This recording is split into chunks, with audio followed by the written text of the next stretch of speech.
costumes aussi.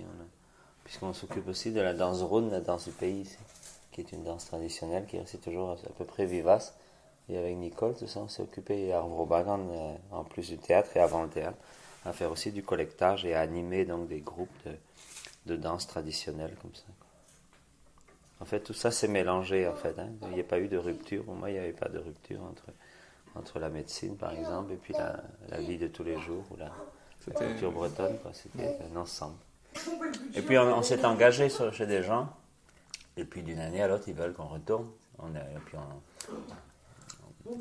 a de bonnes relations avec beaucoup d'écoles, donc on n'ose pas non plus dire non, refuser, ou on se sent obligé, comme on dit ici, on a obligation.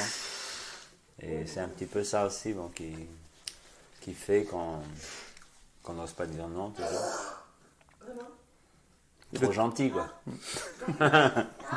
De pas dire non. Ouais. Mais quand on va loin, là si je vais à Saint-Brieuc par exemple, c'est parce que c'est en langue bretonne. Bon, ils n'auraient pas demandé en langue française, ils ont assez d'animateurs dans leur secteur. Mais on a un peu l'exclusivité aussi, c'est un peu dommage qu'il n'y ait pas d'avantage, parce que quand on doit aller à Lorient, Lanester, Saint-Brieuc, Lannion, tout ça, pour la langue bretonne, ça nous fait quand même 1h30 de route aussi, matin et soir. Mais on le fait parce qu'on est spécialisé en partie dans la langue bretonne et qu'il n'y a pas d'autre à le faire. Donc on ne veut pas non plus priver les écoles qui ne sont pas dans le secteur ici, qui voudraient le faire. Qui veulent le montrer. Ouais.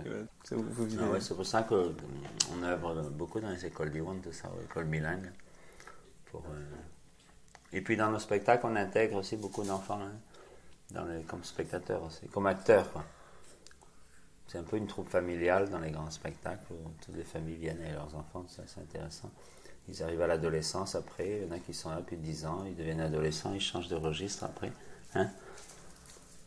Mais c'est vrai que la volonté, dans l'idéal, c'est d'utiliser les projets d'action éducative, tout ça pour créer, je dirais pas créer une nouvelle mentalité chez les jeunes, et du moins leur faire connaître, aider, parce qu'on n'est pas les seuls non plus, et participer à faire aider à la connaissance d'une culture, et leur faire prendre cette culture comme la leur. Je sais qu'au niveau du chant, de la musique, ils essaient aussi pour éviter que la culture bretonne et la langue bretonne restent dans un ghetto, quoi. Essayer d'en refaire l'affaire de beaucoup de monde dans les municipalités. Ça, il faut aller très doucement, bien qu'une bonne partie de la population soit bretonnante ici, ou connaissent bien le breton.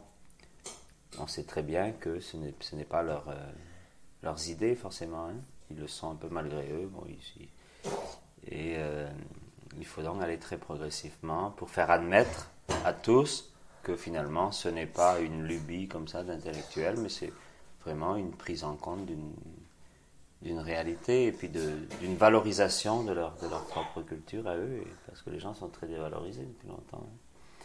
Et donc essayer de prouver, ça passe par beaucoup de psychologie, montrer que ce qu'on parle, ce qu'on écrit, c'est leur langue à eux, parce que ça aussi c'est un danger d'utiliser une autre langue que les gens même ne comprendraient pas ou ne considéreraient pas comme leur propre langue à eux. Alors ça c'est le pire qui arrive parfois quand les militants bretons sont un peu trop sectaires. Donc c'est d'aller très progressivement et essayer de conserver vivant ce qui existe et favoriser des fois des vocations chez certains. Je sais qu'il y a des jeunes qui sont passés par la troupe, tout ça, ou qui sont devenus des bretonnants après, ou qui ont leurs enfants qui apprennent le breton, tout ça. Donc c'est très progressif, très lent.